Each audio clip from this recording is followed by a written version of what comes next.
میں سب سے زیادہ امید دلانے والی آیت کون سی ہے؟ تو امام محمد کہتے ہیں عراق والوں سے کہ تم اس آیت کو سمجھتے ہو؟ کون سی آیت؟ لا تقنطوا من رحمت اللہ.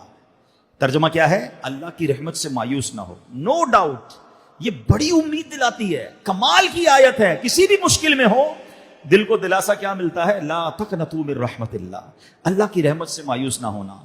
تو انہوں نے کہا، اہل عراق کہتے ہیں کہ جی ہاں ہم تو یہی سمجھتے ہیں. تو یہی آیت سب سے زیادہ امید دلانے والی ہے. آئے ہائے ہائے. حضرت امام محمد نے فرمایا نہیں، ہم سب اہل بیت کا متفقہ فیصلہ، اہل بیت کا متفقہ فیصلہ ہے. قرآن کریم میں جو سب سے بڑھ کر امید دلانے والی آیت ہے نا، وہ کون سی ہے؟ وہ کہتے ہیں وَلَسَوْفَ يُعْطِيكَ رَبُّكَ فَتَرْضَىٰ. وَلَسَوْفَ يُعْطِيكَ رَبُّكَ فَتَرْضَىٰ. ترجمہ کیا ہے؟